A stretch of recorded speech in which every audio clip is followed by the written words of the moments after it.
Doctor BK Dubey पिछले 14 वर्षों से 2008 से ज्योग्राफी की क्लास में लगातार पढ़ाता आ रहा हूँ। यूपीएससी का पैटर्न हो चाहे यूपीपीएससी का भी पैटर्न हो, इसमें काफ़ी चेंजेस आ रहे हैं। तो एक बात का ध्यान आप लोगों को रखना है कि क्लास 6 से लेकर के 12 तक की सीआरटी का जो जीएस का सेक्शन है वो आपको जरूर अच्छे से पढ़ना है, और इसके लिए जीएस एकेडमी पूरी तरह से तत्पर है। तो जीएस एनसीईआरटी बेस पर यहाँ क्लासेस चल रही हैं। एक बार आप लोग दिए गए कॉन्टेक्ट नंबर पर संपर्क करिए। तो आर्थिक रूप से कमजोर परीक्षार्थियों के लिए ही यह अकादमी है, तो एक बार आप लोग जरूर क्लास यहाँ करिए। यहाँ 10 दिन की हम लोग फ्री क्लास देते हैं। अलग अलग विषय के अलग अलग शिक्षक आपको पढ़ाएंगे, और एनसीईआरटी पढ़ना तो कंपलसरी है। क्योंकि आज के टाइम में आप देखेंगे फैक्ट बेस्ड क्वेश्चंस कम आ रहे हैं, कॉन्सेप्चुअल जो क्वेश्चंस हैं वो ज़्यादा आ रहे हैं। मैं डॉक्टर सतीश चंद्रा विगत 13 वर्षों से इस क्षेत्र में जुड़ा हूं और बच्चों का मार्गदर्शन कर रहा हूं।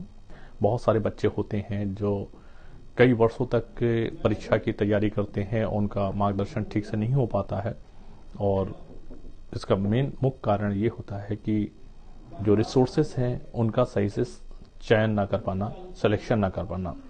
बहुत सारी लॉट्स ऑफ जो बुक्स होती हैं वो लाते हैं और जिसमें कोई ऑथेंटिक नहीं होता, प्रमाणित नहीं होती है, उन सारी डेटाज को वो लेकर अपना समय भी बर्बाद करते हैं, और नॉलेज भी उनका ठीक नहीं हो पाता है।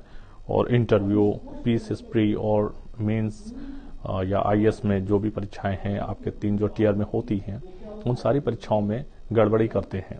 तो उसके बारे में आपको 2-3 टिप्स देना चाहूँगा कि एनसीईआरटी जो है वो हमारे पूरे किसी भी सब्जेक्ट को अगर आप चुनाव करते हैं, और उन सब्जेक्ट में अगर आपको जब तक कि बेसिक फंडामेंटल क्लियर नहीं होता है तो उसमें आपको कॉन्फिडेंस नहीं आ पाएगा। ना ही न्यू जब तक मजबूत नहीं होगी तब तक कि आपका कोई बेस मजबूत ना होने के कारण आप कोई भी फाउंडेशन उस पर रख नहीं सकते हैं, मजबूत कोई चीज बना नहीं सकते हैं। तो सबसे पहले हमें कॉन्सेप्ट क्लियर करना चाहिए, बेसिक क्लियर करना चाहिए। अगर सिविल सर्विसेज को क्लियर करना है तो 3 कॉन्सेप्ट होना चाहिए।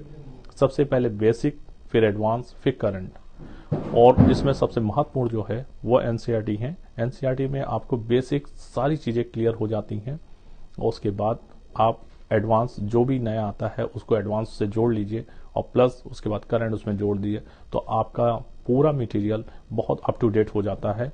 तो फिर उसको एडवांस स्टडी में लाइए कि नया क्या हुआ है, उसको जोड़ने के बाद अब करंट को अगर इसमें जोड़ देते हैं तो मेरे ख्याल है कि वो कंप्लीट पूरा मटेरियल तैयार हो जाता है।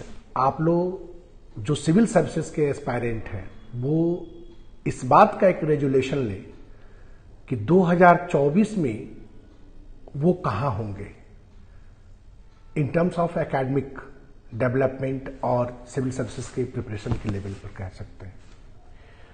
तो जो भी स्टूडेंट्स हमारे सिविल सर्विसेज के एस्पायरेंट हैं, एनसीईआरटी को अपना बाइबल बनाएं।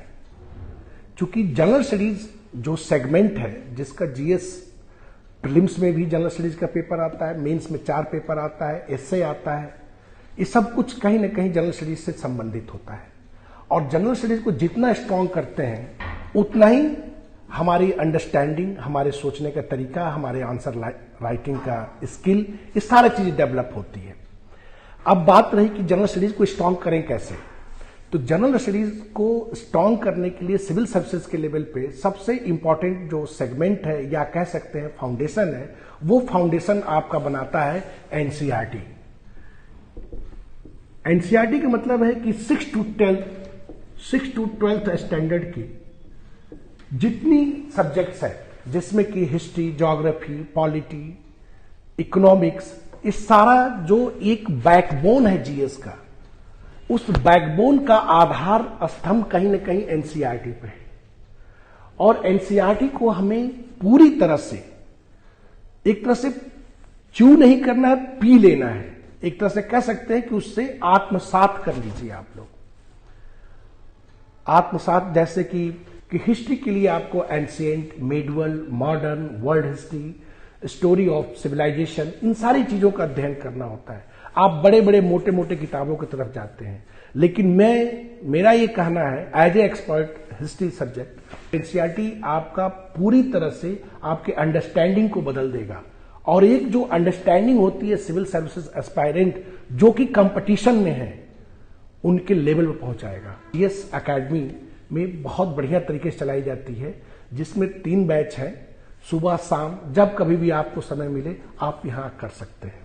जो यहाँ के एक्सपर्ट हैं वो आपको एक अवधारणात्मक देते हैं और एनसीईआरटी के साथ ही साथ आपके सिविल सर्विसेज के मार्ग को प्रशस्त कर देते हैं। देखिएगा, किसी भी अगर आपको बिल्डिंग बनाना है तो बिल्डिंग बनाने के लिए सबसे ज्यादा जरूरी तो उसकी बुनियाद को मजबूत करना है। जितना मजबूत बुनियाद है बिल्डिंग उतनी ही आलीशान बनेगी। तो आप अगर अपने बेसिक्स को क्लियर करते हुए चलेंगे तो आगे की पढ़ाई आपके लिए बहुत ही आसान होगी। इसलिए एनसीईआरटी का महत्व दिया गया है। जीएस एकेडमी बहुत स्पेशल बैच लेकर आता है एनसीईआरटी बेस्ड, जो कि मॉर्निंग का भी बैच होता है, इवनिंग का भी बैच में। जो आपके लिए सूटेबल टाइम हो आप उसको ज्वाइन जरूर करिए और अपनी तैयारी को एकदम शानदार और धारदार बनाइए। जब तक आपका बेस नहीं क्लियर होगा आगे की स्टडी मुश्किल हो जाएगी। यहाँ तक कि आपको बता दें, जो कुछ चुनिंदा शब्द होते हैं जिसका प्रयोग आगे मिलते रहते हैं वो भी एनसीईआरटी में दिया हुआ होता है। उसके बारे में भी इलेबोरेट करके बताया जाता है और समझाया जाता है कि आगे इसका महत्व क्या होगा। दोस्तों, तो जो भी बच्चे हैं, चाहे वो यूपीपीएससी के हों चाहे यूपीएससी के हों, उनको आगे बढ़ने के लिए कुछ चीजों की जरूरत होती है और वो मार्केट में बहुत सी चीजें अवेलेबल रहती हैं और उसमें वो भटकते रहते हैं। कई ऐसे बच्चे हैं जो डीमोटिवेट हो जाते हैं चीजों को देखकर। वो डीमोटिवेट ना हो। जब जितनी ही असफलता आपको दिख रही है, इसका मतलब है कि लास्ट में कोई एक ऐसी चाबी होगी जो आपके ताले को खोल भी देगी। आयोग इस बात को मानता है कि अगर सरकारी तंत्र में आना है तो सरकारी किताबों को पढ़ना है। तो सरकारी किताब केवल एकमात्र है जो एनसीईआरटी, और लखनऊ में केवल एकमात्र संस्थान है जो जीएस अकादमी के नाम से चलती है।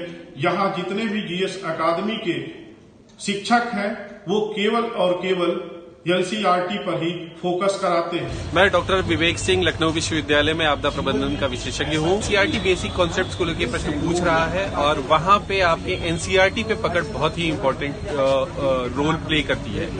तो आप नए बैच को ज्वाइन करें एनसीईआरटी के और अपने एनसीईआरटी से रिलेटेड जितने भी डाउट्स हैं उसको जीएस एकेडमी के साथ में सॉल्व करें।